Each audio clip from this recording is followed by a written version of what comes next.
Dalam upaya mereformasi penyelenggaraan ibadah haji, pentingnya menurunkan biaya haji di masa mendatang tanpa mengurangi kualitas pelayanan haji.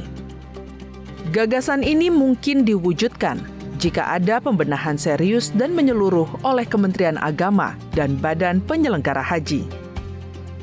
Salah satu fokus utama efisiensi adalah pada aspek transportasi, terutama biaya penerbangan. Skema penerbangan yang saat ini digunakan, di mana pesawat dari Arab Saudi tiba dalam kondisi kosong, dapat dioptimalkan untuk membawa kargo. Optimalisasi kargo dapat menjadi sumber penghasilan tambahan, sekaligus menekan biaya logistik jamaah. Menyeragamkan harga aftur dengan standar Bandara Soekarno-Hatta juga dapat menghemat hingga Rp3 juta per jamaah. Ini adalah langkah konkret yang bisa langsung berdampak pada pengurangan biaya haji tanpa menurunkan mutu pelayanan. Tahun ini menandai penyelenggaraan haji terakhir oleh Kementerian Agama. Selanjutnya, seluruh proses akan dialihkan kepada Badan Penyelenggara Haji atau BPH. Penyelenggaraan haji memerlukan lembaga yang fokus dan profesional, sesuatu yang sulit dicapai bila masih menjadi bagian dari tugas besar Kementerian Agama. DPR RI tengah memfinalisasi regulasi terkait termasuk menyusun undang-undang untuk memperkuat landasan hukum BPH. Rekomendasi yang dihasilkan dari Pansus Haji pada periode DPR sebelumnya menjadi data penguat untuk membentuk regulasi yang baru. Salah satu temuan penting adalah perlunya memangkas rantai birokrasi dan biaya tidak resmi yang dibebankan kepada jemaah oleh pihak ketiga. Seperti adanya kelompok-kelompok bimbingan ibadah haji, contohnya di Cirebon, ditemukan biaya tambahan hingga Rp12 juta di luar biaya resmi yang dinilai sangat membebani jamaah. Seluruh ekosistem penyelenggaraan mulai dari pra-keberangkatan, keberangkatan, hingga pemulangan jamaah harus diperhatikan.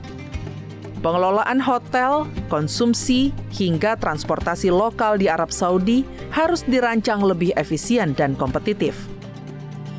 Salah satu usulan konkret adalah kontrak hotel jangka panjang atau multi-years yang diyakini dapat menurunkan biaya secara signifikan dibanding kontrak tahunan yang bersifat mendadak.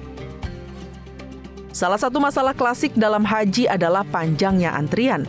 Dengan jumlah pendaftar haji mencapai 5,5 juta orang, masa tunggu di beberapa daerah sudah mencapai 30 hingga 45 tahun. Ada dua pendekatan untuk mengatasi ini. Yang pertama, melobi pemerintah Arab Saudi agar Indonesia dapat memanfaatkan kuota yang tidak terpakai dari negara-negara OKI. Dan yang kedua, menetapkan prioritas keberangkatan bagi lansia, misalnya dengan proporsi keberangkatan 70% lansia dan 30% non-lansia.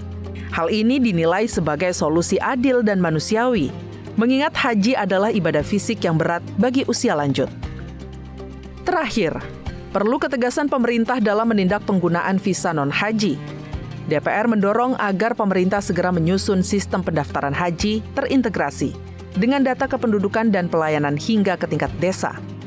Ini bertujuan untuk menghindari praktik pungutan liar oleh travel atau KBIH, serta memastikan transparansi dan akuntabilitas pendaftaran.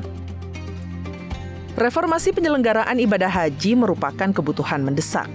Visi Presiden untuk menurunkan biaya sambil meningkatkan mutu pelayanan harus diwujudkan dengan sinergi antara BPH, DPR, dan pemerintah Arab Saudi.